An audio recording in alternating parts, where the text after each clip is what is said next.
ओम शांति। 1972 की अव्यक्त वाणियाँ, इन्हें हम चलते फिरते भी सुन सकते हैं, कर्म करते हुए भी। ओम शांति। 1972 की 8वीं मुरली। सफलता का आधार संग्रह और संग्राम की शक्ति। 12 मार्च 1972। अपने को सदा सफलता मूर्त समझते हो व सहज ही सफलता प्राप्त होते हुए अनुभव करते हो। सदा और सहज ही सफलता मूर्त बनने के लिए मुख्य 2 शक्तियों की आवश्यकता है। जिन 2 शक्तियों के आधार से सदा और सहज ही सफलता मूर्त बन सकते हैं, वह 2 शक्तियाँ कौन सी? निश्चय बुद्धि तो हो ही चुके हो ना। अब सफलता के पुरुषार्थ में मुख्य कौन सी शक्तियाँ चाहिए? एक संग्राम करने की शक्ति, दूसरी संग्रह करने की शक्ति। संग्रह में लोक संग्रह भी आ जाता है, सभी प्रकार का संग्रह। तो एक संग्राम, दूसरा संग्रह, यह दोनों शक्तियाँ हैं तो असफल हो न सके। कोई भी कार्य में व अपने पुरुषार्थ में असफलता का कारण क्या होता है? वा तो संग्राम करना नहीं आता, व तो संग्रह करना नहीं आता, व संग्राम करना नहीं आता। अगर ये दोनों शक्तियाँ आ जाएं तो सदा और सहज ही सफलता मिल जाती है। इसलिए इन दोनों शक्तियों को अपने में भरने का पुरुषार्थ करना चाहिए। कोई भी कार्य सामने आता है तो कार्य करने के पहले अपने आप को चेक करो कि दोनों शक्तियाँ स्मृति में हैं।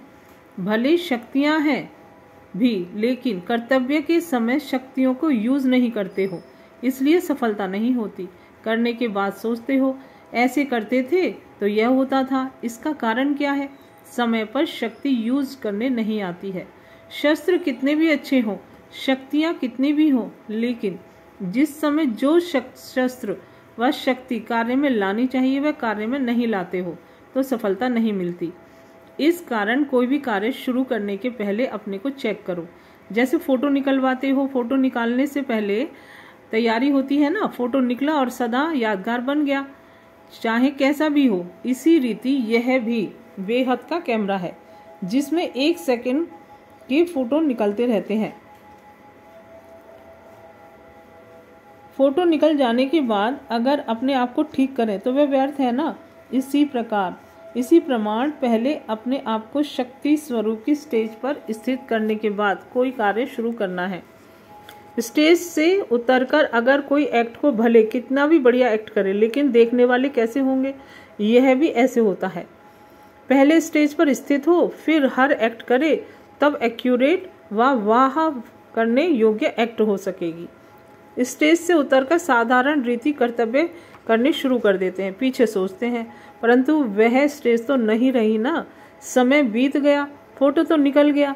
इसलिए यह दोनों ही शक्तियां सदैव हर कार्य में होनी चाहिए। कभी संग्राम करने का जोश आता है, संग्रह भूल जाते हैं। कभी संग्रह करने का सोचते हैं तो फिर संग्राम भूल जाते हैं। दोनों ही साथ साथ हों। सर्व शक्तियों के प्रयोग में रिजल्ट क्या होगी? सफलता। उनका संकल्प, कहना, करना तीनों एक ही होगा। इसको कहा जाता है मास्टर सर्वशक्तिवान। ऐसे नहीं संकल्प बहुत ऊंचे हैं, प्लान्स बनाते रहें, मुख से वर्णन भी करते रहें, लेकिन करने के समय ना कर पावे तो मास्टर सर्वशक्तिवान हुआ? मास्टर सर्वशक्तिवान का मुख्य लक्षण ही है उनका संकल्प, कहना और करना तीनों एक होगा।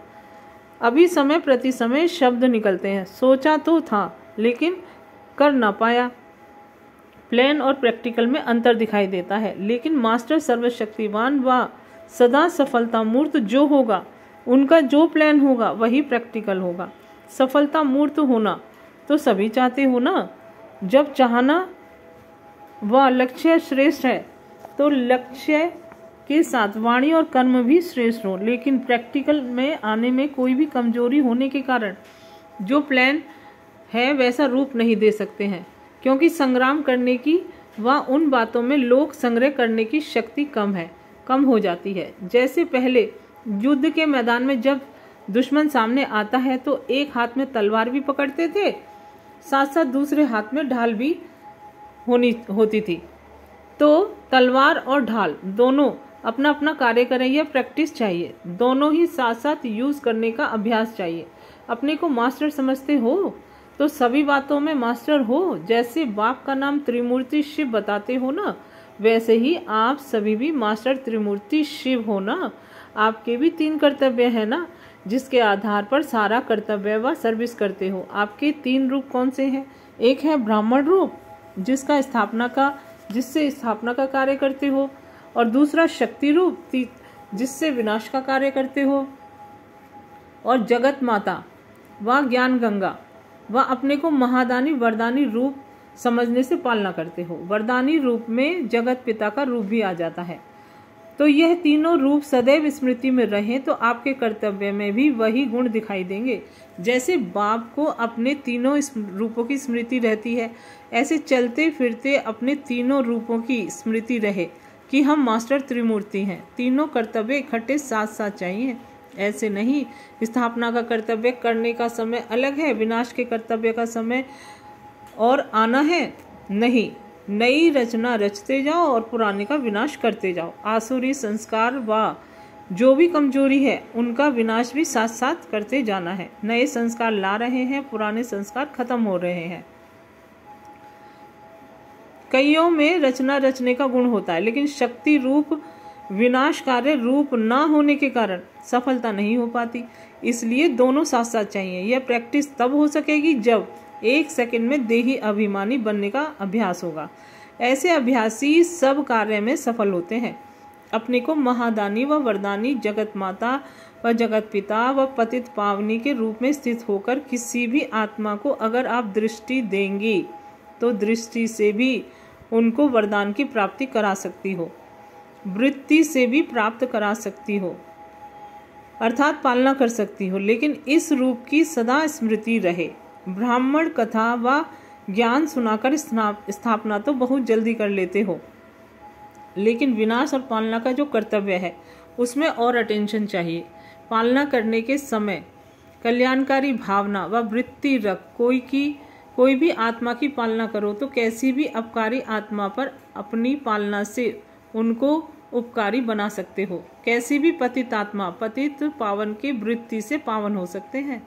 अगर उनका पतितपना देखेंगे तो नहीं हो सकेगा। जैसे माँ कब बच्चे की कमजोरियों व कमियों को नहीं देखती है, उनको ठीक करने का ही रहता है। तो यह पालना करने का कर्तव्य इस रूप में सदा स्थित रहने से यथार्थ चल सकता है। जैसे माँ में 2 विशेष शक्तियाँ सहन करने की और समाने की होती है, वैसे ही हर आत्मा की पालना करने समय भी ये दोनों शक्तियाँ यूज करें तो सफलता जरूर हो। लेकिन अपने को जगत माता व जगत पिता के रूप में स्थित रह करेंगे तो अगर भाई बहन का रूप देखेंगे तो उसमें संकल्प आ सकता है, लेकिन माँ बाप के समान समझो। माँ बाप बच्चे का कितना भी सहन करते हैं, अंदर समाते हैं, तब उनकी पालना कर उसको योग्य बना सकते हैं। तो सदैव हर कर्तव्य करते समय अपने यह तीनों रूप भी स्मृति में रखने चाहिए। जैसी स्मृति वैसा स्वरूप और जैसा स्वरूप वैसी सफलता। तीनों रूप की स्मृति से स्वतः ही स्मृति समर्थी आ जाती है। यह भी पोजीशन है। तो पोजीशन में ठहरने से शक्ति व समर्थी आ जाती है। बाप का नाम याद आवे तो अपने को मास्टर जरूर समझो। नाम तो सभी को याद कराते हो, कितनी बार बाप का नाम मन से व मुख से उच्चारण करते होंगे। तो बाप के नाम जैसा मैं भी मास्टर त्रिमूर्ति शिव हूँ, यह स्मृति में रहे तो सफलता होगी। तो सदा सफलता मूर्त बनो। अभी सफलता पाने का समय नहीं, अभी असफलता पाने का समय नहीं। अगर 10 बार सफलता हुई, 1 बार भी असफल हुए तो उसको असफलता कहेंगे। तो कर्तव्य और स्वरूप दोनों साथ साथ स्मृति में रहें तो फिर कमाल हो। नहीं तो क्या होता है, मेहनत जास्ती हो जाती है, प्राप्ति बहुत कम होती है। और प्राप्ति कम प्राप्ति का कारण ही कमजोरी आती है। उत्साह कम होता है, हिम्मत उल्लास कम हो जाता है। कारण अपना ही है, अपने पांव पर स्वयं कटारी चलाते हैं। इसलिए जबकि अपने आप जिम्मेवार हैं तो सदैव अटेंशन रहना चाहिए। जो आज से बीती को बीती करके स्मृति से अपने में समर्थी लाकर सदा सफलता मूर्त बनो। फिर जो ये अंतर होता है, आज उमंग उल्लास बहुत है, कल फिर कम हो जाता है, ये अंतर भी खत्म हो जाएगा। सदा उमंग उल्लास और सदा अपने में प्राप्ति का अनुभव करेंगे। माया को प्रकृति को दासी बनाना है। सतयुग में प्रकृति को दासी बनाते हैं तो उदासी नहीं आती है। उदासी का कारण है प्रकृति का, माया का दास होना बनना। अगर उनके दास बने ही नहीं तो उदासी आ सकती है, तो कब भी माया के दास व दासी न बनना। यहाँ जास्ती माया व प्रकृति का दास बनेंगे तो वहाँ भी दास दासी बनना पड़ेगा, क्योंकि संस्कार ही दास दासी का हो गया। यहाँ दास भी रहा और उदास भी रहा और वहाँ भी दास बनना, तो फायदा क्या हुआ। इसलिए चेक करना है, उदासी आई तो जरूर कहाँ माया का दास बना हूँ। बिगड़ दासी बने उदास नहीं हो सकते, तो पहले चाहिए परख, फिर परिवर्तन की भी शक्ति चाहिए। तो कभी भी असफलता मूर्त न बनना, वह बनेंगे आपकी पिछली प्रजा वाले और भक्त।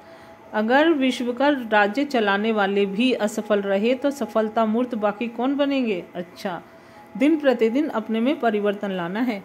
कोई के भी स्वभाव संस्कार देखते हुए जानते हुए उस तरफ बुद्धि योग न जाए और ही उस आत्मा के प्रति शुभ भावना हो।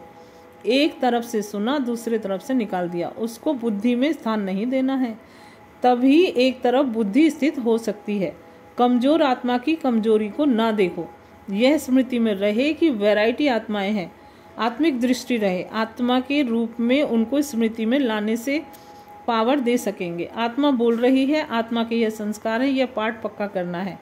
आत्मा शब्द स्मृति में आने से ही रूहानियत शुभ भावना आ जाती है, पवित्र दृष्टि हो जाती है। चाहे भले कोई गाली भी दे रहा है, लेकिन यह स्मृति रहे कि यह आत्मा तमोगुणी पाठ बजा रही है। अपने आप का स्वयं टीचर बन ऐसी प्रैक्टिस करनी है। यह पाठ पक्का करने के लिए दूसरों से मदद नहीं मिल सकती, अपने पुरुषार्थ की ही मदद है। अच्छा, ओम शांति। अब 9th मुरली की डेट 15 मार्च 1972। टाइटल है त्याग और भाग्य। अपने को त्याग तपस्वी मूर्त समझते हो? सबसे बड़े ते बड़ा मेहनत का त्याग कौन सा है? देह अभिमान का त्याग। ज्ञान का अभिमान व बुद्धि का अभिमान भी क्यों आता है? पुराने संस्कारों का त्याग भी क्यों नहीं होता है? उनका मुख्य कारण है देह अभिमान। देह अभिमान को छोड़ना बड़े से बड़ा त्याग है, जो हर सेकंड अपने आप को चेक करना पड़ता है। और जो स्थूल त्याग है वह कोई एक बार त्याग करने के बाद किनारा कर लेते हैं, लेकिन यह जो देह अभिमान का त्याग है वह हर सेकंड देह का आधार लेते रहना है। लेकिन यहाँ सिर्फ रहते हुए न्यारा बनना है। इसी कारण हर सेकंड देह के साथ आत्मा का गहरा संबंध होने के कारण देह का अभिमान भी बहुत गहरा हो गया है। अब इसको मिटाने के लिए मेहनत लगती है। अपने आप से पूछो कि सब प्रकार का त्याग किया है, क्योंकि जितना त्याग करेंगे उतना ही भाग्य प्राप्त करेंगे, वर्तमान समय में व भविष्य में भी। ऐसे नहीं समझना कि संगम युग में सिर्फ त्याग करना है और भविष्य में भाग्य लेना है। ऐसे नहीं है। जो जितना त्याग करता है और जिस घड़ी त्याग करता है, उसी घड़ी जितना त्याग उनके रिटर्न में उनको भाग्य जरूर प्राप्त होता है। संगम युग में त्याग व प्रत्यक्ष रूप में भाग्य क्या मिलता है यह जानते हो? अभी अभी भाग्य क्या मिलता है? सतयुग में तो मिलेगा जीवन मुक्ति पद। अब क्या मिलता है आपको? अपने त्याग का भाग्य क्या मिलता है? संगम युग में त्याग का भाग्य बड़े ते बड़ा यही मिलता है कि स्वयं भाग्य बनाने वाला अपना बन जाता है। तो संगम युग का भाग्य सबसे बड़ा कि जो भाग्य बनाने वाला है वही अपना बन जाता है। यह सबसे बड़ा भाग्य हुआ ना। यह सिर्फ संगम युग पर ही प्राप्त होता है, जो स्वयं भगवान अपना बन जाता है। अगर त्याग नहीं तो बाप भी अपना नहीं। देह का भान है तो क्या बाप याद है? बाप के समीप संबंध का अनुभव होता है जब देह भान का त्याग करते हो। तो देह भान का त्याग करने से ही देही अभिमानी बनने से पहली प्राप्ति क्या होती है? यही ना कि निरंतर बाप की स्मृति में रहते हो, अर्थात हर सेकंड त्याग से हर सेकंड के लिए बाप के सर्व संबंध का सर्व शक्तियों का अपने साथ का अनुभव करते हो, तो यह सबसे बड़ा भाग्य नहीं, यह भविष्य में नहीं मिलेगा। इसलिए कहा जाता है यह सहज ज्ञान और सहज राजयोग भविष्य फल नहीं लेकिन प्रत्यक्ष फल देने वाला है। भविष्य तो वर्तमान के साथ साथ बांधा हुआ ही है, लेकिन सर्वश्रेष्ठ भाग्य सारे कल्प के अंदर और कहाँ प्राप्त नहीं करते हो। इस समय ही त्याग और तपस्या से बाप का हर सेकंड का अनुभव करते हो, अर्थात बाप को सर्व संबंध से अपना बना लेते हो। पुकार यह नहीं करते थे, पुकारते तो कुछ और थे, लेकिन प्राप्ति क्या हो गई? जो न संकल्प न स्वप्न में था वह प्राप्ति हो रही है ना। तो जो न संकल्प न स्वप्न में बात हो वह प्राप्त हो जाए, इसको कहा जाता है भाग्य। जो चीज मेहनत से प्राप्त होती है उसको भाग्य नहीं कहा जाता। स्वतः ही मिलने का असंभव से संभव हो जाता है, ना उम्मीदवार से उम्मीदवार हो जाते हैं, इसको कहा जाता है भाग्य। यह भाग्य नहीं मिला, पुकारते तो कुछ और थे कि हमको सिर्फ अपना कुछ ना कुछ बना लो, इतना ऊंच बनना नहीं चाहते थे, लेकिन मिला क्या? स्वयं तो बन गए, लेकिन बाप को भी सब कुछ बना लिया। तो यह भाग्य नहीं, संगम युग का श्रेष्ठ भाग्य इसी त्याग से मिलता है। सदैव यह सोचो कि अगर देहवान का त्याग नहीं करेंगे, अर्थात देही अभिमानी नहीं बनेंगे, तो भाग्य भी अपना नहीं बना सकेंगे, अर्थात संगम युग का जो श्रेष्ठ भाग्य है उनसे वंचित रहेंगे। अगर मानो सारे दिन में कुछ समय देह अभिमान का त्याग रहता है और कुछ समय नीचे रहते हैं, अर्थात देह के भान का त्याग नहीं, तो उतना ही संगम युग में श्रेष्ठ भाग्य से वंचित होते हैं। भाग्य बनाने वाला बाप हर समय जब हर सेकंड भाग्य बनाने की विधि सुना रहे हैं, तो क्या करना चाहिए?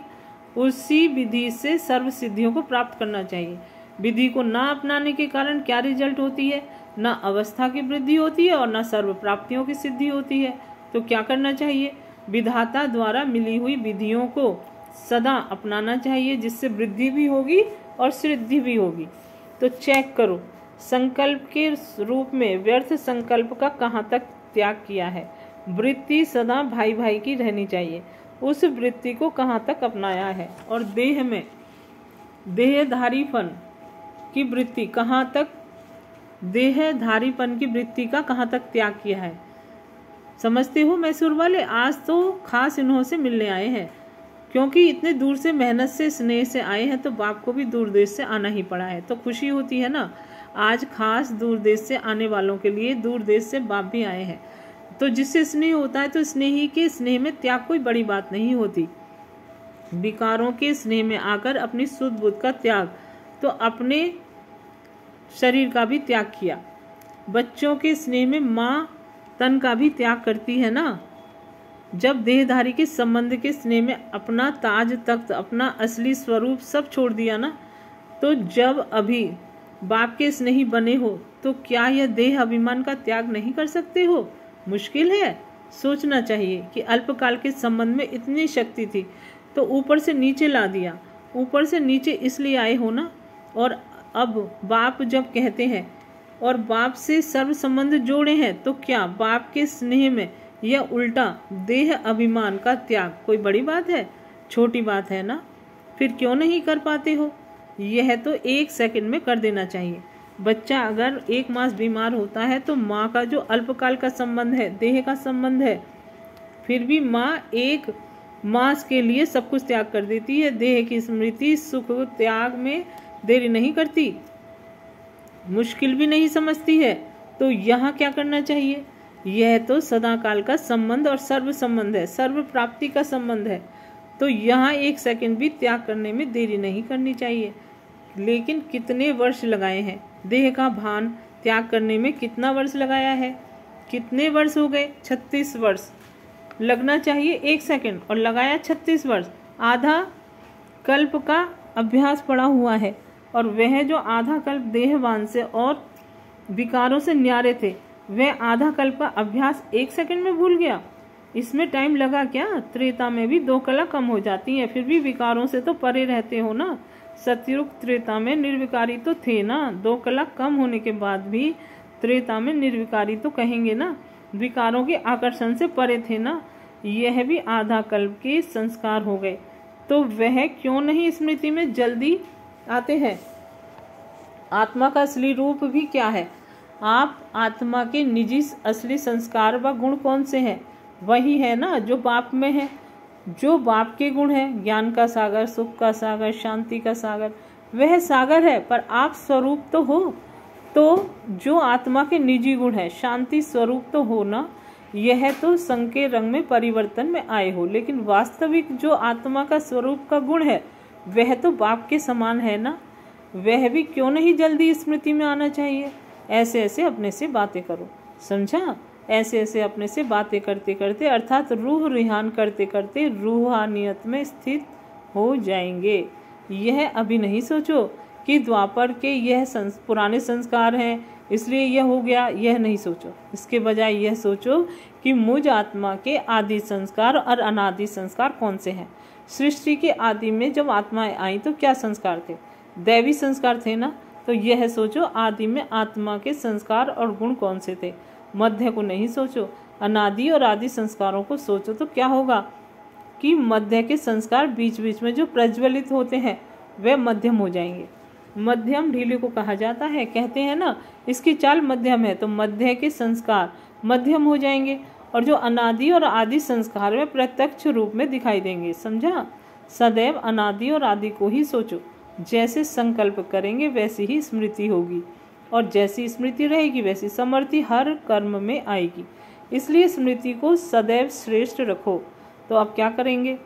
हर सेकंड के त्याग से हर सेकंड की प्राप्ति करते चलो, क्योंकि यही संगम युग है जो भाग्य प्राप्त करने का है। अभी जो भाग्य बनाया वे सारे कल्प में भोगना पड़ता है, चाहे श्रेष्ठ चाहे नीच, लेकिन यह संगम युग ही है जिसमें भाग्य बना सकते हो। जितना चाहो उतना बना सकते हो, क्योंकि भाग्य बनाने वाला बाप साथ है। फिर यह बाप साथ नहीं रहेगा, ना यह प्राप्ति रहेगी। प्राप्ति कराने वाला भी अब है और प्राप्ति भी अब होनी है, अब नहीं तो कब नहीं। यह स्लोगन स्मृति में रखो। स्लोगन लिखे हुए तो रहते हैं ना, यह समझते हो कि यह स्लोगन हमारे लिए है। अगर सदैव यह स्मृति में रहे कि अब नहीं तो कब नहीं, तो फिर क्या करेंगे? सदैव सोचेंगे जो करना है अब कर लें। तो सदा यह स्लोगन स्मृति में रखो। तो अपनी स्थिति को सदा त्याग और सदा भाग्यशाली बनाने के लिए चेकिंग तो करनी है, लेकिन चेकिंग में भी मुख्य चेकिंग कौन सी करनी है? जिस चेकिंग करने से ऑटोमेटिकली चेंज आ जाए। क्या चेकिंग करनी है? उसके लिए एक स्लोगन है। वह स्लोगन कौन सा है? जो बहुत बार सुनाया है, कम खर्च बाला नशीन। अब कम खर्च बाला नशीन कैसे बनना है? वो लोग तो स्थूल धन में कम खर्च बाला नशीन बनने का प्रयत्न करते हैं, लेकिन आप लोगों के लिए संगम युग में कितने प्रकार के खजाने हैं मालूम है? समय, संकल्प, श्वास तो है ही खजाना, लेकिन उसके साथ अविनाशी ज्ञान रत्न का खजाना भी है। 5वां स्थूल खजाने से भी इसका संबंध है। तो यह चेक करो, संकल्प के खजाने में भी कम खर्च वाला नशीन बने हैं। ज़्यादा खर्च नहीं करो, अपने संकल्प के खजाने को व्यर्थ न गंवाओ, तो समर्थ और श्रेष्ठ संकल्प होगा। श्रेष्ठ संकल्प से प्राप्ति भी श्रेष्ठ होगी ना। ऐसे ही जो समय का खजाना है संगम युग का, इस संगम युग के समय को अगर व्यर्थ ना खर्च करो तो क्या होगा? एक एक सेकंड में अनेक जन्मों की कमाई का साधन कर सकेंगे। इसलिए यह समय व्यर्थ नहीं गंवाना है। ऐसे ही जो श्वास अर्थात हर श्वास में बाप की स्मृति रहे। अगर एक भी श्वास में बाप की याद नहीं तो समझो व्यर्थ गया। तो श्वासों को भी व्यर्थ नहीं गंवाना। ऐसे ही ज्ञान का खजाना जो है उसमें भी अगर खजाने को संभालने नहीं आता, मिला और ख़त्म कर दिया तो व्यर्थ चला गया। मनन नहीं किया ना तो व्यर्थ चला गया।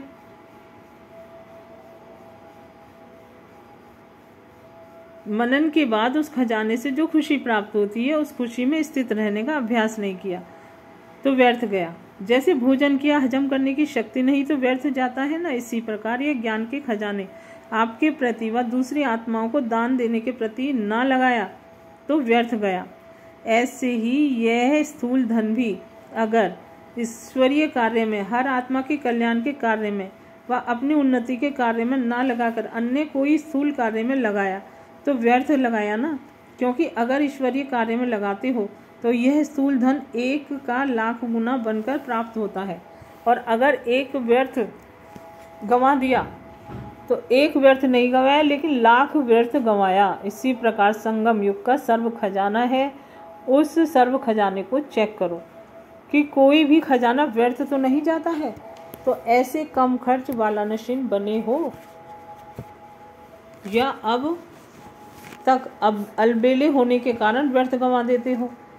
जो अलबेले होते हैं वे व्यर्थ गंवाते हैं, और जो समझदार होते हैं, नॉलेजफुल होते हैं, सेंसिबल होते हैं, वे छोटी चीज भी व्यर्थ नहीं गंवाते। ऐसे ही को कहा जाता है कम खर्च वाला नशीन। ऐसे हो जैसे साकार बाप ने कम खर्च वाला नशीन बन करके दिखाया। तो क्या फॉलो फादर नहीं करना है? कोई भी स्थूल धन, अगर स्थूल धन नहीं है तो जो यज्ञ निवासी हैं उनके लिए यज्ञ की हर वस्तु ही स्थूल धन के समान है। अगर यज्ञ की कोई भी वस्तु व्यर्थ गंवाते हैं तो भी कम खर्च वाला नशीन नहीं कहेंगे। जो प्रवृत्ति में रहने वाले हैं स्थूल धन से अपना ऊंच पद बना सकते हैं, वैसे ही यज्ञ निवासी भी अगर यज्ञ की स्थूल वस्तु कम खर्च वाला नशीन बनकर यूज करते हैं अपने प्रति व दूसरों के प्रति, उनका भी इस हिसाब से बहुत भविष्य ऊंच बनता है। ऐसे नहीं कि स्थूल धन तो प्रवृत्ति वालों के लिए साधन है, लेकिन यज्ञ निवासियों के यज्ञ की सेवा भी यज्ञ की वस्तु की एकानामी रूपी स्थूल धन स्थूल धन से भी ज्यादा कमाई का साधन है। इसलिए जब यज्ञ की एक चीज भी यथार्थ रूप से लगाते हो व संभाल करते हो, व्यर्थ से बचाव करते हो, तो समर्थी आती है भविष्य प्राप्ति के लिए। व्यर्थ से बचाव किया, अपना भविष्य बनाने की तो प्राप्ति हुई ना। इसलिए हर एक को अपने आप को चेक करना है। तो अपने को कम खर्च वाला नशीन कितना बनाया है।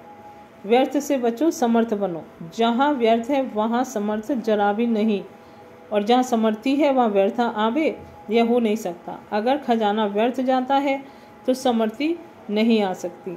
जैसे देखो कोई लीकेज होती है, कितना भी कोशिश करो लेकिन लीकेज के कारण शक्ति भर नहीं सकती।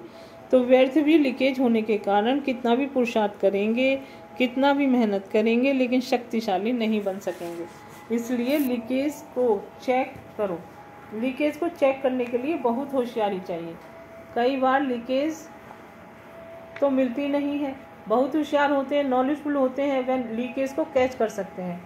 नॉलेजफुल नहीं तो लीकेज को ढूंढते रहते हैं। तो अब नॉलेजफुल बन चेक करो तो व्यर्थ से समर्थ हो जाएंगे। समझा? अच्छा, मैसूर वाले क्या याद रखेंगे? माताएं सिर्फ याद की यात्रा में रहती है ना, क्योंकि भाषा तो समझ नहीं सकती। यह तो याद रखेंगी ना, कम खर्च वाला नशीन फिर भी भाग्यशाली है। यह तो समझती हो सारी सृष्टि में हम विशेष भाग्य वाली आत्माएं हैं। अच्छा, यह समझती हो कि यहाँ कई बार आए हैं, या समझती हो कि पहली बार ही आए हैं? कोई बंधन नहीं। अपने को भाग्यशाली समझते हो या दुर्भाग्यशाली समझते हो? निर्बंधन हो तो अपना भविष्य ऊंच बना सकती हैं। आप तो डबले भाग्यशाली हो। एक तो बाप मिला, दूसरा भविष्य बनाने के लिए निर्बंधन बनी हो। और ही खुशी होती है ना। ऐसे तो नहीं पता नहीं क्या है, दुख तो महसूस नहीं होता, सुख अनुभव करती हो ना। अच्छा हुआ जो निर्बंधन हो गई। ऐसे अपने को भाग्यशाली समझती हो। वह कभी दुख आता है और कोई साथ होगा तो टक्कर होगा। शिव बाबा अगर साथ है तो टक्कर नहीं होगा ना। संगम युग में लौकिक सुहाग का त्याग श्रेष्ठ भाग्य की निशानी है। संगम युग में लौकिक सुहाग का त्याग श्रेष्ठ भाग्य की निशानी है। आत्मा की प्रवृत्ति में संबंध नहीं। प्रवृत्ति में संबंध में तो नहीं आती हो। अगर प्रवृत्ति में रहे, आत्मा के संबंध में रहती हो तो अपना डबले भाग्य बना सकती हो। प्रवृत्ति में रहते देह के संबंध में न्यारी रहती हो तो प्रवृत्ति में रहने वाले ऐसा भाग्य बना रहे हैं। ओम शांति। अभी तीसरी मुरली है, नंबर 10। डेट है 2 अप्रैल 1972। टाइटल है महिमा योग्य कैसे बने।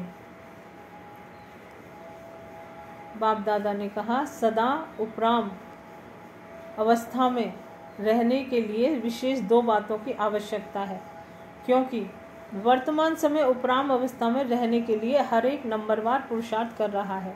वह 2 बातें कौन सी आवश्यक है जिससे सहज ही उपराम स्थिति में स्थित हो सकते हो? याद तो है, लेकिन उनमें से भी कौन सी 2 बातें हैं वह सुनाओ। 2 बातें 2 शब्दों में सुनाओ। अभी तो सारे ज्ञान के विस्तार को सार रूप में लाना है ना। शक्तियाँ विस्तार को सार में सहज कर सकती हैं। अपने अनुभव से सुनाओ। उपराम अवस्था व साक्षी अवस्था की, साक्षीपन की अवस्था, बात तो एक ही है। उसके लिए 2 बातें यही ध्यान में रहे। एक तो मैं आत्मा, महान आत्मा हूँ। दूसरा मैं आत्मा अब इस पुरानी सृष्टि में व इस पुराने शरीर में मेहमान हूँ। तो एक महान और मेहमान, इन दोनों स्मृति में रहने से स्वतः और सहज ही जो भी कमजोरियाँ व लगाव के कारण उपराम स्थिति न रहे आकर्षण में आ जाते हैं, वे आकर्षण समाप्त हो उपराम हो जाएंगे। महान समझने से जो साधारण कर्म व साधारण संकल्प संस्कारों के वश चलते हैं, वे सभी अपने को महान आत्मा समझने से परिवर्तित हो जाते हैं। स्मृति महान की होने कारण संस्कार व संकल्प व बोल व कर्म सभी चेंज हो जाते हैं। इसलिए सदैव महान और मेहमान समझकर चलने से वर्तमान में, अपने भविष्य में, फिर भक्ति मार्ग में भी महिमा योग्य बन जाएंगे। अगर मेहमान व महान नहीं समझते हो तो महिमा योग्य नहीं बन सकते। महिमा सिर्फ भक्ति में नहीं होती, लेकिन सारा कल्प किस न किस रूप में महिमा योग्य बनते हो। सतयुग में जो महान अर्थात विश्व के महाराजन व महारानी बनते हैं, तो प्रजा द्वारा महिमा के योग्य बनते हैं। भक्ति मार्ग में देवी व देवता के रूप में महिमा योग्य बनते हैं। और संगम युग में जो महान कर्तव्य करके दिखाते हैं, तो ब्राह्मण परिवार द्वारा भी और अन्य आत्माओं द्वारा भी महिमा के योग्य बनते हैं। तो सिर्फ इस समय मेहमान और महान आत्मा समझने से सारे कल्प के लिए अपने को महिमा योग्य बना सकते हो। हर कर्म और संकल्प को चेक करो कि महान है अथवा मेहमान बन करके चल रहे हैं व कार्य कर रहे हैं, तो फिर अटैचमेंट खत्म हो जाएगी। मेहमान सिर्फ सृष्टि में नहीं, लेकिन इस शरीर रूपी मकान में भी मेहमान हो। देह के भान की जो आकर्षण होती है व स्मृति के रूप में जो संस्कार रुके हुए हैं, वह बहुत ही सहज मिट सकते हैं। अब अपने को मेहमान समझेंगे। जब अपने को मेहमान समझेंगे, कोई आपका मकान है, आप उसको काटने अकाटने बेच देते हो, बेच दिया तो फिर अपनापन चला गया। फिर भले उस स्थान पर रहते भी हो, लेकिन मेहमान समझ कर रहेंगे। अपना समझ रहने में और मेहमान समझ रहने में कितना फर्क है हो जाता है। तो यह शरीर जिसको समझते थे कि मैं शरीर हूँ, अभी इसको ऐसा समझो कि यह मेरा नहीं है। अभी मेरा कहेंगे, अभी यह शरीर आपका नहीं रहा, जिसे मर्जीवा बन गए तो मेरा शरीर भी नहीं, तन अर्पण कर दिया, वह मेरा समझती हो। अभी इस पुराने शरीर की आयु तो समाप्त हो चुकी। यह तो ड्रामा अनुसार ईश्वरीय कर्तव्य अर्थ शरीर चल रहा है। इसलिए आप अभी यह नहीं कह सकती कि यह मेरा शरीर है। इस शरीर में भी मेरापन खत्म हो गया। अभी तो बाप ने आत्मा को कर्म करने के लिए टेम्पररी लोन के रूप में दिया है।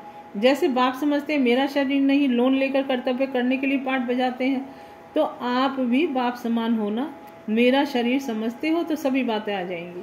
मेरा शब्द के साथ बहुत कुछ है, मेरापन ही खत्म कर दो, उनके साथ ही भी खत्म हो जाएंगे, उपराम हो जाएंगे। यह शरीर लोन लिया है ईश्वरीय कर्तव्य के लिए, और कोई कर्तव्य के लिए शरीर नहीं है। ऐसे अपने को मेहमान समझकर चलने से हर कर्म महान स्वतः ही होगा। जब शरीर ही अपना नहीं, तो शरीर के संबंध में जो भी व्यक्तियां व वैभव है, वह भी अपने नहीं रहे। तो सदा ऐसा समझकर चलो। ऐसे समझकर चलने वाले सदैव नशे में रहते हैं। उनको स्वतः ही अपना घर स्मृति में रहता है। ना सिर्फ घर, लेकिन 6 बातें जो बाप के लिए सुनाते हो, वह सभी स्वतः स्मृति में रहती हैं। तो जैसे बाप का परिचय देने के लिए सार रूप में सुनाते हो, उसका सारा ज्ञान आ जाता है, तो वह सार 6 बातें सुनाते हो। तो अपने को अगर मेहमान समझकर चलेंगे, तो अपनी ये 6 बातें सदा स्मृति में रहेंगी। नाम सर्वोत्तम ब्राह्मण है, रूप शालिग्राम है। इसी प्रकार से समय की स्मृति, घर की स्मृति, कर्तव्य की स्मृति, वर्षे की स्मृति स्वतः ही रहती है। सारा ज्ञान तो विस्तार में इतना समय सुना है, वह सार रूप में आ जाता है। जो भी बोलेंगे व कर्म करेंगे, उसमें सार भरा होगा, असार नहीं होगा। असार अर्थात व्यर्थ। तो आपके हर बोल और कर्म में सारे ज्ञान का सार होना चाहिए। वह तब होगा जब सारे ज्ञान का सार बुद्धि में होगा। सदा नशे में रहने से निशाना लगा सकेंगे। अगर नशा नहीं तो निशाना ही नहीं लगता। सारे ज्ञान का सार 6 शब्दों में बुद्धि में आने से सारा ज्ञान रिवाइज हो जाता है। तो नशा कम होने कारण निशाना ऊपर नीचे हो जाता है। अभी अभी फुल फोर्स में नशा रहता, अभी अभी मध्यम हो जाता है। नीचे की स्टेज तो खत्म हो गई है ना। नीचे की स्टेज क्या होती है, उसकी अविद्या होनी चाहिए। बाकी श्रेष्ठ और मध्यम की स्टेज, मध्य की स्टेज में आने के कारण रिजल्ट व निशाना भी मध्यम ही रहेगा। वर्तमान समय अपनी स्मृति की स्टेज में सर्विस की स्टेज दोनों में अगर देखो तो रिजल्ट मध्यम दिखाई देगी। मेजोरिटी कहते हैं जितना होना चाहिए उतना नहीं है। उस मध्यम रिजल्ट का मुख्य कारण यह है कि मध्य काल के संस्कारों को भी अभी तक पूरी रीति भस्म नहीं किया है। तो यह मध्यकाल के संस्कार अर्थात द्वापर काल से लेकर जो देह अभिमान व कमजोरी के संस्कार भरते गए हैं उनके वश होने के कारण मध्यम रिजल्ट दिखाई देती है। कंप्लेन भी यही करते हैं कि चाहते नहीं है, लेकिन संस्कार बहुत काल के होने के कारण फिर हो जाता। तो इन मध्यकाल के संस्कारों को पूरी रीति भस्म नहीं किया है। डॉक्टर लोग भी बीमारी के जम्स को पूरी रीति खत्म करने की कोशिश करते हैं। अगर एक अंश भी रह जाता है तो अंश से वंश पैदा हो जाता है। इसी प्रकार मध्यकाल के संस्कार अंश रूप में भी होने के कारण आज अंश कल वंश हो जाता है। इसी के वशीभूत होने कारण जो रिजल्ट श्रेष्ठ निकलनी चाहिए वह नहीं निकलती। कोई से भी पूछो कि आप अपने आप से संतुष्ट, अपने पुरुषार्थ से, अपनी सर्विस सेवा, ब्राह्मण परिवार से के संपर्क से संतुष्ट हो तो सोचते हैं, भले हाँ करते भी हैं लेकिन सोच कर करते हैं, फलक से नहीं कहते। अपने पुरुषार्थ में, सर्विस में और संपर्क में तीनों ही सर्व आत्माओं के द्वारा संतुष्टता का सर्टिफिकेट मिलना चाहिए। सर्टिफिकेट कोई कागज पर लिखत नहीं मिलेगा, लेकिन हर एक द्वारा अनुभव होगा। ऐसे सर्व आत्माओं के संपर्क में अपने को संतुष्ट रखना व सर्व को संतुष्ट करना, इसी में जो विजयी बनते हैं वही अष्ट देवता विजयी रतन बनते हैं। 2 बातों में ठीक हो जाते, बाकी जो तीसरी बात है उसमें यथाशक्ति और नंबरवार है। तो सभी बातों में नंबरवार, लेकिन इस बात में ज़्यादा है तो सभी बातों में नंबरवार। अगर तीनों में संतुष्ट नहीं तो श्रेष्ठ व अष्ट रत्नों में नहीं आ सकते। पास विथ ऑनर बनने के लिए सर्व द्वारा संतुष्टता का पासपोर्ट मिलना चाहिए। संपर्क की बात में कमी पड़ जाती है। संपर्क में संतुष्ट रहने और संतुष्ट करने की बात में पास होने के लिए कौन सी मुख्य बात चाहिए? अनुभव के आधार से देखो, संपर्क में असंतुष्ट क्यों होते हैं? सर्व को संतुष्ट करने के लिए व अपने संपर्क को संतुष्ट करने के लिए व अपने संपर्क को श्रेष्ठ बनाने के लिए मुख्य अपने में सहन करने की व समाने की शक्ति होनी चाहिए। असंतुष्टता का कारण यह होता है कि कोई की वाणी व संस्कार व कर्म देखते हो तो वो अपने विवेक से यथार्थ नहीं लगता। इसी कारण ऐसा बोल व कर्म हो जाता है जिससे दूसरी आत्मा असंतुष्ट हो जाती है। कोई का भी कोई संस्कार व शब्द व कर्म देख आप समझते हो यह यथार्थ नहीं है व नहीं होना चाहिए, फिर भी अगर उस समय समाने की व सहन करने की शक्तियां धारण करो तो आपकी सहन शक्ति व समाने की शक्ति ऑटोमेटिकली उसको अपने अयथार्थ चलन का साक्षात्कार कराएगी। लेकिन होता क्या है, वाणी द्वारा व नैन चैन द्वारा उसको महसूस कराने व साक्षात्कार कराने के लिए आप लोग भी अपने संस्कारों के वश हो जाते हो। इस कारण ना स्वयं संतुष्ट ना दूसरा संतुष्ट होता है। उसी समय अगर समाने की शक्ति हो तो उसके आधार से वह सहन करने की शक्ति के आधार से उनके कर्म व संस्कार को थोड़े समय के लिए अवॉइड कर लो तो आपकी सहन शक्ति व समाने की शक्ति उस आत्मा के ऊपर संतुष्टता का बाण लगा सकती है। यह न होने के कारण असंतुष्टता होती है। तो सभी के संपर्क में व सर्व को संतुष्ट करने व संतुष्ट रहने के लिए यह 2 गुण व 2 शक्तियां बहुत आवश्यक हैं। इससे भी आपके गुण गायन होंगे। भले उसी समय विजय नहीं दिखाई देगी, हार दिखाई देगी, लेकिन उसी समय की हार अनेक जन्मों के लिए आपके गले में हार डालेगी।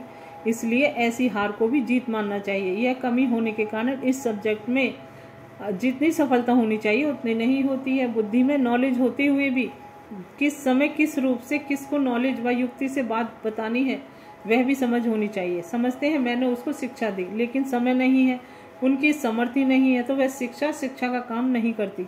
जैसे धरती देखकर समय देखकर बीज बोया जाता है तो सफलता भी निकलती है। समय ना होगा ना धरनी ठीक होगी तो भले कितना भी बढ़िया क्वालिटी का बीज हो, लेकिन वह फिर फल नहीं निकलेगा। इसी रीति ज्ञान के पॉइंट्स व शिक्षा व युक्ति देनी है तो धरनी और समय को देखना है। धरती अर्थात उस आत्मा की समर्थी को देखो और समय भी देखो, तब शिक्षा रूपी बीज फल दे सकता है। समझा?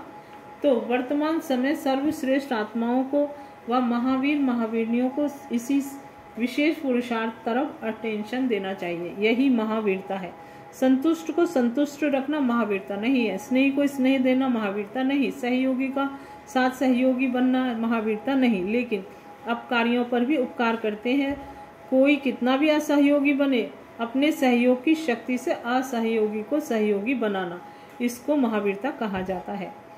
ऐसे नहीं कि इस कारण से यह नहीं होता, यह आगे नहीं बढ़ता, तब यह नहीं होता है। वह बढ़े ना बढ़े, आप तो बढ़ सकते हो ना। ऐसे समझना चाहिए कि यह भी संबंध का स्नेह है। कोई संबंधी अगर कोई बात में कमजोर होता है तो कमजोर को कमजोर समझ छोड़ नहीं देना। मर्यादा नहीं कही जाती है। ईश्वरीय मर्यादा वही है जो कमजोर को कमजोर समझ छोड़ न दे, लेकिन उसको भले देकर भले बनावे, साथी बनाकर ऐसे कमजोर को हाई जंप देने योग्य बनावे, तब कहेंगे महावीर। तो इस सब्जेक्ट के ऊपर अटेंशन रखने से फिर जो भी सर्विस के प्लान्स बनाते हो वह पॉइंट्स निकालते हो, वह सर्विस के प्लान्स रूपी जेवरों में यह हीरे चमक जाएंगे। सिर्फ सोना दूर से नहीं इतना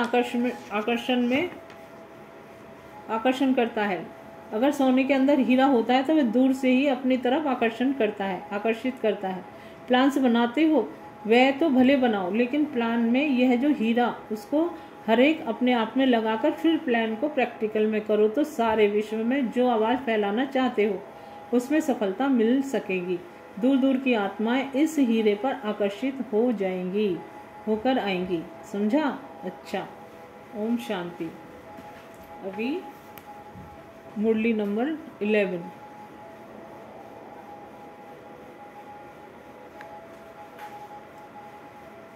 लकी और लवली बनाने का पुरुषार्थ, और डेट है 27 अप्रैल 1972। प्यारे बाबा बोले अपने को होलीएस्ट, हाईएस्ट, लवलीएस्ट और लक्कीएस्ट दोनों समझते हो। लवली भी हो, लक्की भी हो, वह दोनों ही अपने में समझते हो। वह सदा निर्विघ्न लग्न में मगन अवस्था का अनुभव करेंगे। अगर सिर्फ लकी है लेकिन लवली नहीं है तो भी सदा लगन में मगन रहेंगे, लेकिन निर्विघ्न अवस्था का अनुभव नहीं करेंगे। और सिर्फ लवली है, सिर्फ लक्की नहीं तो भी अवस्था सुनाई उसका अनुभव नहीं कर पाएंगे। इसलिए दोनों की आवश्यकता है। लक्की और लवली दोनों ही प्राप्ति के लिए मुख्य 3 बातें आवश्यक हैं। अगर वह तीनों बातें अपने में अनुभव करेंगे तो लक्की लवली जरूर होंगे। वह तीनों बातें कौन सी हैं? वह तीनों बातें जिससे सहज ही ये दोनों स्थिति अनुभव कर सकते हो। अपने को लकी बना सकते हो। पहले से जो लकी बने हुए वही फिर बन सकते हैं। अपनी लक बनाई जा सकती है, वह बनी हुई के ऊपर चलना होता है। अब आप प्रश्न पूछ रहे हैं, लक बनाने के लिए पुरुषार्थ की मार्जिन है? तकदीर जगाकर आए हो, वह तकदीर जगाने के लिए आए हो।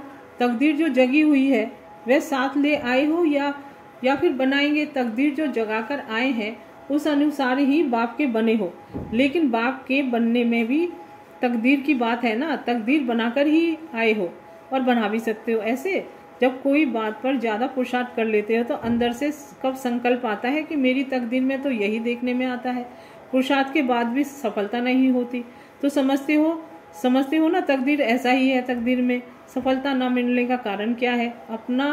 अपनी रीति से पुरुषार्थ किया फिर भी सफलता नहीं मिलती, तो फिर क्या कहते हो? ड्रामा में ऐसा ही है।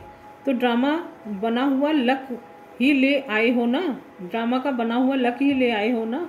पुरुषार्थी को कभी भी यह नहीं समझना चाहिए कि मेरे पुरुषार्थ करने के बाद कोई असफलता भी हो सकती है। सदैव ऐसा समझना चाहिए कि पुरुषार्थ जो किया वह कभी भी व्यर्थ नहीं जा सकता। अगर सही प्रकार से पुरुषार्थ किया तो उसकी सफलता अब नहीं तो कब मिलनी जरूर है। असफलता का रूप देखकर समझना है कि यह परीक्षा है, इससे पार होने के लिए परिपक्वता आने वाली है। तो वह असफलता नहीं, लेकिन अपने पुरुषार्थ के फाउंडेशन को पक्का करने का साधन है।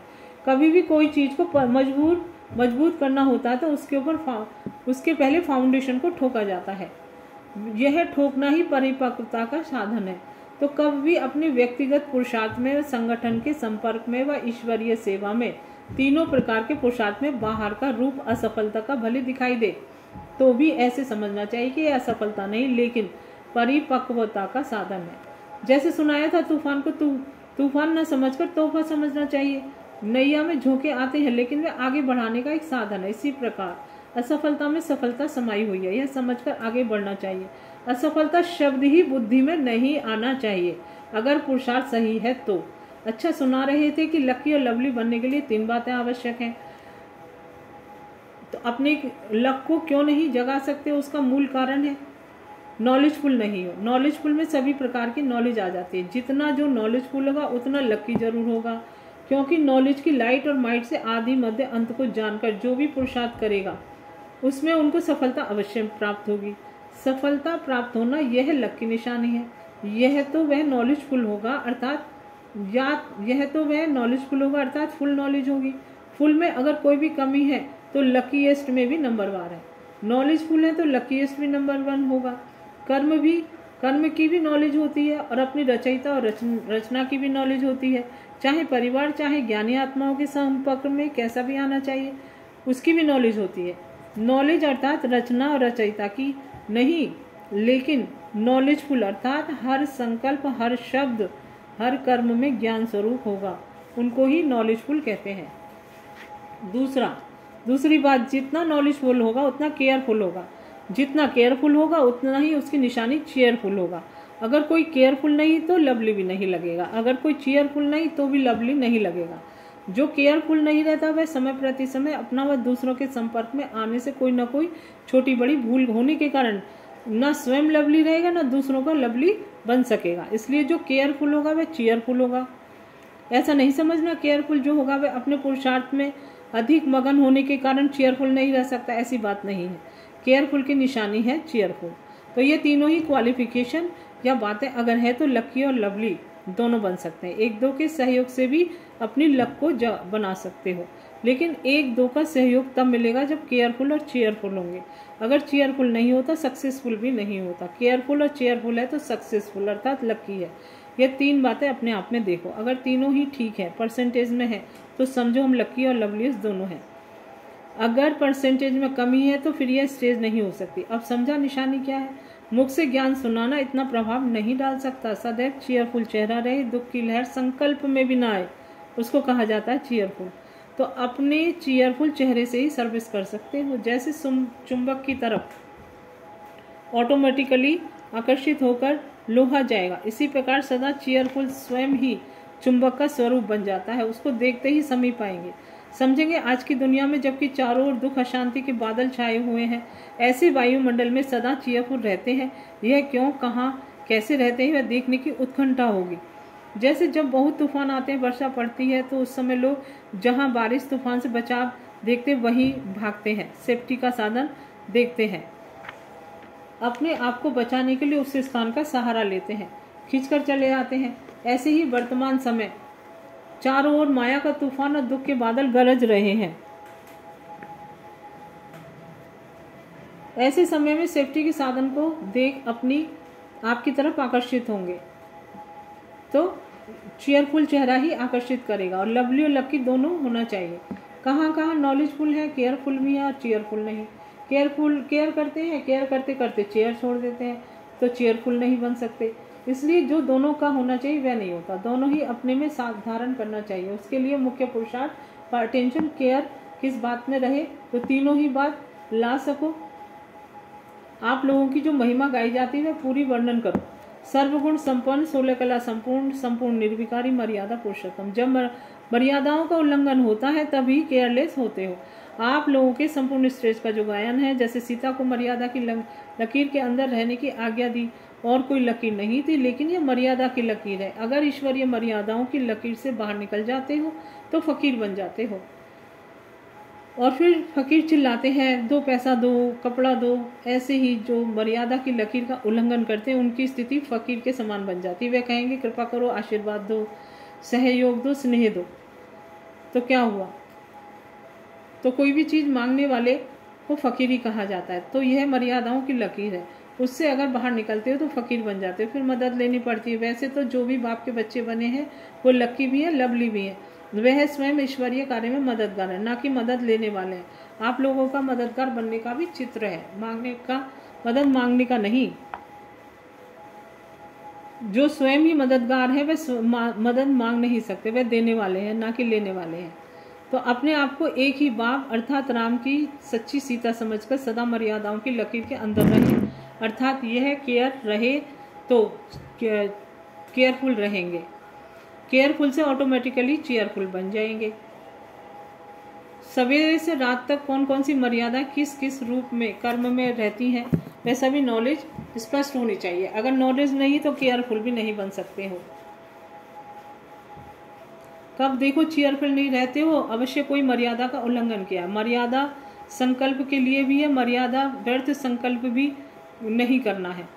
अगर इस लकीर से बाहर व्यर्थ संकल्प विकल्प उत्पन्न होते हैं तो मानो संकल्प में मर्यादाओं का उल्लंघन किया, तब चेयरफुल नहीं। ऐसे ही मुख से क्या बोलना है, किस स्थिति में स्थित होकर बोलना है, यह है मर्यादा वाणी के लिए। अगर वाणी में कोई उल्लंघन होता तो चेयरफुल नहीं रहते।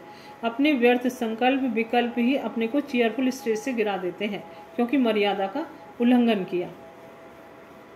मर्यादा की लकीर के अंदर सदा अपने को रखो। यह रावण अर्थात माया अर्थात विघ्न इसी मर्यादा की लकीर के अंदर आने की हिम्मत नहीं रखते। कोई भी विघ्न अर्थात तूफान, परेशानी व उदासीपन आई तो समझना चाहिए कहाँ न कहाँ मर्यादाओं की लकीर से अपनी बुद्धि रूपी पाँव को निकाला है। बाप के लकी और लवली को फकीर बना देते हैं कब, जब मर्यादाओं की लकीर से बाहर निकलते हैं। फकीर बनने की निशानी एक तो आत्माओं से बाप से सहारा मांगेंगे, अपना खजाना जो शक्तियाँ वे खत्म हो जाएंगी। कहावत है लकीर के फकीर, ऐसा जो फकीर बनता है लकीर के भी फकीर होते हैं। वह शक्तिशाली स्टेज खत्म हो जाती है। भले ज्ञान बोलता है रहेगा, पुरुषार्थ करता रहेगा, परंतु लकीर के फकीर के समान अपनी प्राप्ति नशा शक्ति जो होनी चाहिए वह नहीं होती है। भक्ति मार्ग में भी लकीर के फकीर होते हैं, तो ऐसे मर्यादाओं की लकीर को उल्लंघन करने वाले दोनों प्रकार के फकीर बन जाते हैं। इसलिए फकीर कभी नहीं बनना। इस समय जो विश्व के बादशाह बनेंगे उनके भी बादशाह हो। जैसे राजाओं का राजा कहा जाता है, वह तो विश्व के राजा तब बनेंगे जब उनके स्टेज को राजाओं का राजा कहा जाता है। लेकिन इस समय ब्राह्मणपन की जो स्टेज है वह डायरेक्ट बाप द्वारा नॉलेजफुल बनने की जो स्टेज है, तो ऐसे स्टेज को छोड़कर फकीर बनना शोभता नहीं है। इसलिए हर संकल्प और कर्म में ये चेक करो कि केयर रहो, बाहर तो नहीं निकलते हो। ऐसे अपने को मर्यादा पुरुषोत्तम बनाओ। ऐसे मर्यादा पुरुषोत्तम बनने के तीव्र पुरुषार्थी नॉलेजफुल, केयरफुल और चेयरफुल श्रेष्ठ आत्माओं को नमस्ते। अच्छा, ओम शांति।